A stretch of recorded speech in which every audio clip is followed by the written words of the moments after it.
वह आदमी अपनी दुल्हन को लेने के लिए खुशी खुशी आया, लेकिन उसे हैरानी हुई कि दुल्हन उसके पास से गुजरकर दूसरे आदमी की तरफ भाग गई। यह सब उसकी अपनी गलती थी। 7 दिन पहले एक दोस्त की शादी में लड़की ने गुलदस्ता पकड़ लिया। वह बेसब्री से अपने बॉयफ्रेंड के प्रपोजल का इंतजार कर रही थी। इसके बजाय उसने उससे गुलदस्ता छीन लिया और अपनी सेक्रेटरी को दे दिया। उस पल लड़की का दिल पूरी तरह टूट गया था। 8 साल साथ रहने के बाद उसका बॉयफ्रेंड कैसे? वह हमेशा शादी करने से हिचकिचाती थी, इसीलिए उसने अपनी शादी करने का फैसला किया। उसने शादी की तारीख 7 दिन बाद तय की। उसके मन में दूल्हे के लिए पहले से ही कोई और था।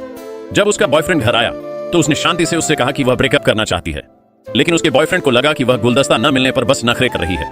उसने बेसब्री से कहा कि वह कल उसके लिए और भी बड़ा गुलदस्ता ऑर्डर करेगा, फिर नहाने के लिए उठ गया। मैं 1 हफ्ते में शादी कर रही हूँ, उसने कहा। वह आदमी बहुत परेशान था। उसे लगा कि शादी कोई बड़ी बात है, ऐसी चीज नहीं जिसे वह बस यूं ही तय कर ले। क्या तुम सच में शादी के लिए इतनी बेताब हो? उसने कहा। उस एक लाइन शादी के लिए बेताब ने रिश्ता पूरी तरह से बर्बाद कर दिया। तभी सेक्रेटरी का फोन आया। वह आदमी हमेशा की तरह जब भी उसकी सेक्रेटरी का फोन आता दौड़ कर आ जाता, चाहे कितनी भी देर हो जाए। घर से निकलने से पहले उसने साफ साफ कह दिया कि वह अभी शादी नहीं करना चाहता। उसने उस पर कितना भी दबाव डाला, वह नहीं माना। अगले दिन लड़की ने एक रियल एस्टेट एजेंट को फोन किया और अपना शेयर्ड अपार्टमेंट बेच दिया। पैकिंग करते समय उसने गलती से अपने बॉयफ्रेंड का छोड़ा हुआ एक जरूरी कॉन्ट्रैक्ट देख लिया, इसलिए वह उसे कंपनी में ले गई। लेकिन जैसे ही वह ऑफिस के दरवाजे पर पहुंची, उसने सेक्रेटरी को अपने बॉयफ्रेंड से बुके के बारे में प्यार से बात करते सुना। उसकी अच्छी दोस्त भी उन दोनों को चिढ़ा रही थी। सेक्रेटरी से कह रही थी कि वह परमानेंट पोस्ट पाने का मौका हाथ से जाने न दे। यह सुनकर औरत को वे दिन याद आए जब वह अपने बॉयफ्रेंड के लिए उसकी कंपनी में लंच लाती थी। वह हमेशा बेसब्री से उससे कहता था कि अब मत आना, मैं नहीं चाहती कि काम पर मेरी प्राइवेट लाइफ के बारे में अफवाहें फैलें।